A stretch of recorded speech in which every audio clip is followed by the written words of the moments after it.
Pentagon Deputy Spokeswoman with me now, and thank you for coming back from the Pentagon. Good morning to you. I want to get to a little, that live shot notwithstanding what Trey just showed us, a little bit about the capability of the Iranian military. Half of the missiles either failed to launch or failed in flight or crashed well before they hit Israel. Why was that? What does that say about Iranian capability? Well, thanks, Bill, for having me.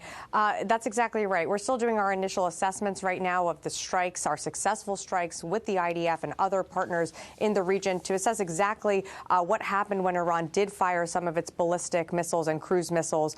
So those assessments are ongoing. But what I can tell you is that what was an unprecedented attack was met by an unprecedented united coalition that was able to knock out nearly 99% of what Iran shot towards Israel. And so that says an incredible capability, speaks to the capability of the Israeli military, of the U.S. military, of our partners in the region, and really speaks to Iran's failures. Because at the end of the day, Iran was not successful in this attack, so they really have been projecting this image to the world that is frankly being questioned, as you can see on Saturday. Now, I would agree with that, too. You know, you can understand the U.S. and the U.K. pitching in for Israel.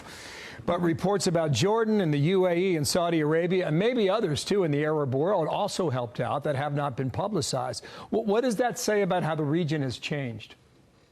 Well, look, I think the region certainly sees the defense of Israel as important. And that's why you saw a coalition of like-minded countries come together in support of Israel's self-defense. And we're incredibly proud of our efforts. I mean, the incredible military capability that was on display Saturday night. You had our fighters in the air coordinating with other partners, the Israeli Defense Force, of course, as well. And then we had our 2 destroyers also in the Eastern Mediterranean engaging and being able to shoot down these ballistic missiles. I mean, what you saw was an unprecedented, coordinated response that I think not only sends a message to Iran, but a message to adversaries around the world looking to what the U.S. military capabilities really are. Sabrina, I think the fact that Israel has Arab partners in a military sense is the biggest news out of this entire weekend.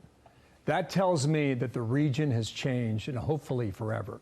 Now, with regard to the U.S. president, apparently says if Israel strikes back, it will do it alone. What does that mean? Well, look, as Trey was reporting out in Israel, the War Cabinet is meeting today. They met yesterday. I'm not aware that a decision has been made, but that is really a sovereign decision for Israel to make.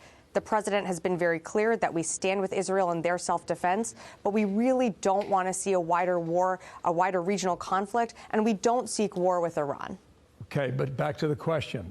Will the U.S. help Israel if and when it chooses to respond?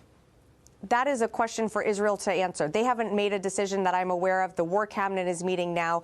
Our mission right now is in support of defending Israel, and that's what you saw us do on Saturday. But if Benjamin Netanyahu asked the United States for help, would we answer that call? Look, I'm just not going to get into hypotheticals or conversations that we're having in private channels. What I can tell you is what we've reiterated publicly and privately is that we do not seek war with Iran. We do not want to see this widen out to a broader regional conflict. All right, last question. From Iran, we are ready to use weapons that we have not used before. What does that mean? Well, that's incredibly dangerous rhetoric. I can't speak to exactly what they're referring to, but what I can tell you is looking at what we were able to do on Saturday. We were able to shoot down 99% of what they lobbed towards Israel.